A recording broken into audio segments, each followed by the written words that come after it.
I'm Denny Martier. I'm Vice President, Regional Manager of the Laborers International Union of North America, and I represent around 40,000 hard-working men and women in the states of Pennsylvania, West Virginia, Maryland, North Carolina, and Washington, D.C. And I'm here today to give you a perspective of what I know to be true. Two of the states in my region are right-to-work states, Virginia and North Carolina.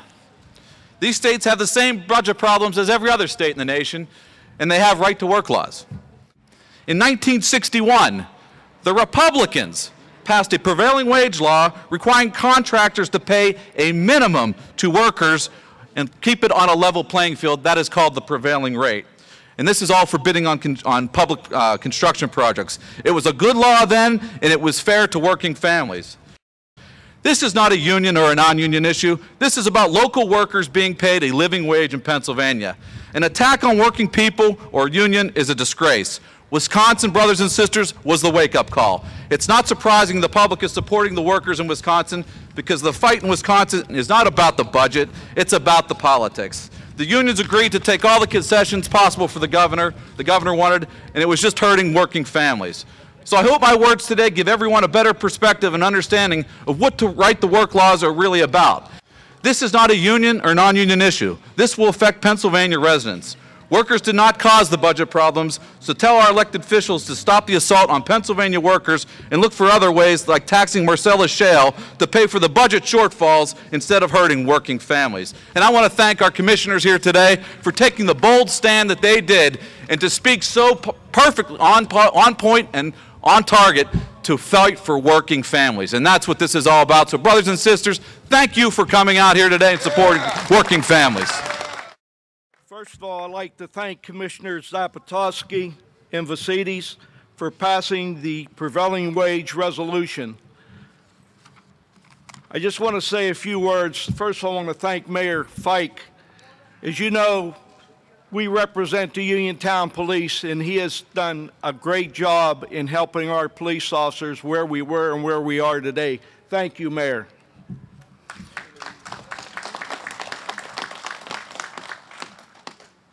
My brothers and sisters, we all read the paper, we all see the news, we're all watching what's going on in the state of Wisconsin and Ohio.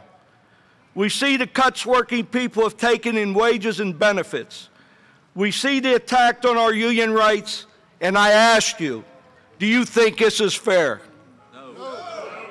Stop and think about this. The middle class, the backbone and heart of our country, is under attack like never before. If you doubt whether this is true, think about your own situation.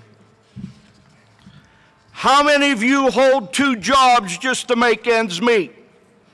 How many of you have to decide between putting gas in your car to go to work or getting a prescription filled? How many of you have to take a wage freeze and pay more for your health benefits or groceries to survive in this country of tremendous wealth? If you're one of those people, think about this. While all of us in the middle class are declining, the rich keeps getting richer. Today as we speak, 1% of the Americans hold 35% of the wealth in this country. The top 20% of Americans hold 85% of the wealth in this great country. That leaves the rest of the 15% to the rest of us. With all that wealth, they control the politicians, they control the media, they control big business, they use their control to keep us divided. We are the overwhelming majority, but we keep fighting amongst ourselves. Big business is fighting over what other working people will get while they keep everything for themselves.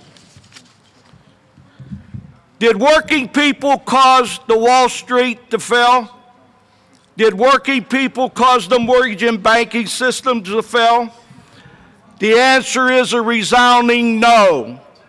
While we are the ones that bail them out, we pay the price and they go scot-free. The next time you hear a Republican politician say that they have to take rights and benefits away from the working people to balance their damn budget, ask yourself this question. When did you ever hear that politicians demand something back from Wall Street bankers and the billionaires for what they did to our economy? Don't buy into this message. We must stay united. Don't let them convince you that working people are the problem. We are the solution. I'll be real quick because I just want to reiterate what Vito said, Denny says, but I really want to thank everyone for coming out today, and I really sincerely appreciate the guts and the determination that the two county commissioners of Fayette County took today by signing this bill.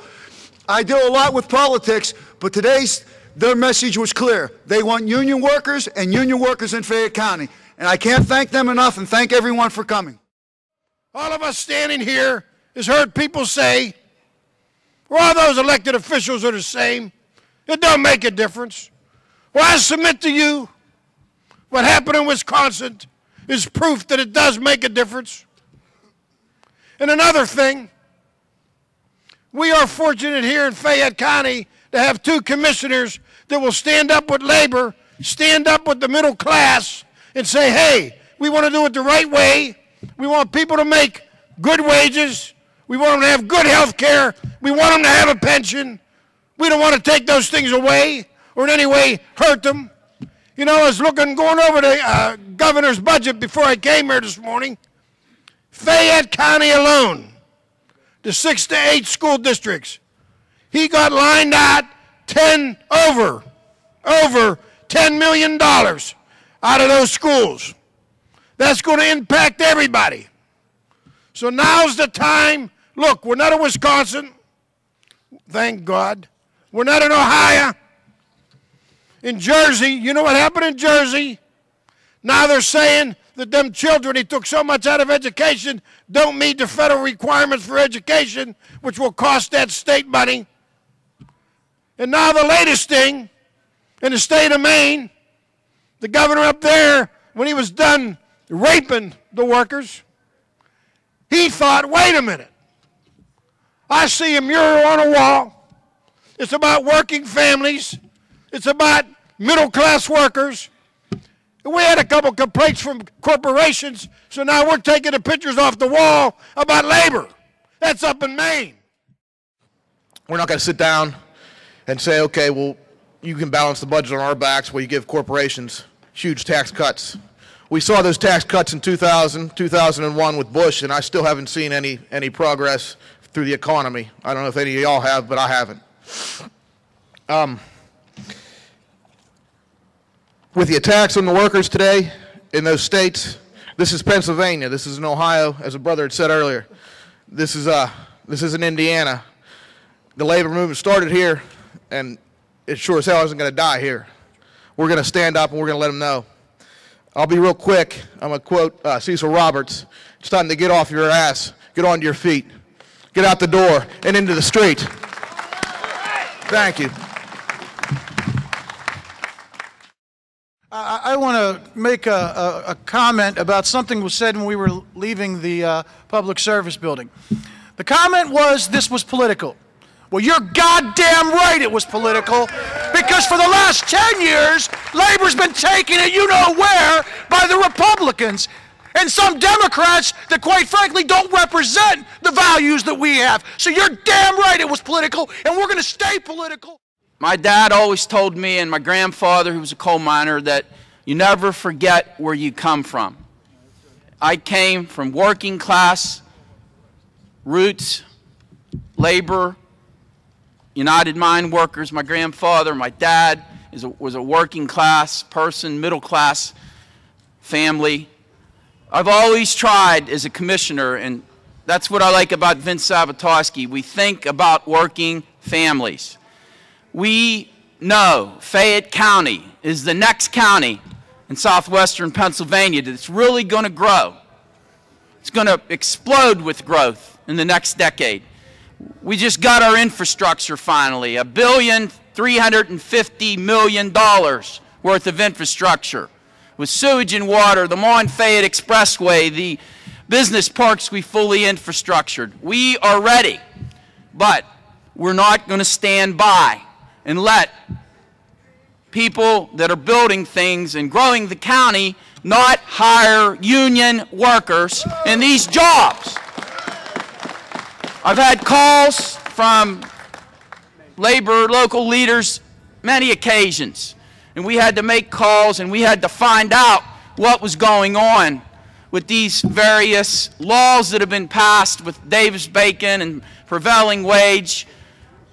And a lot of them, if you don't put the line in the sand, they will not give their workers a living wage. And it's not right. We stand with labor 100%. We want the laws of this great country enforced with labor laws. We want everything to be done on a level playing field. Doesn't mean that contractors can't bid on things, but if they do, they have to use union workers.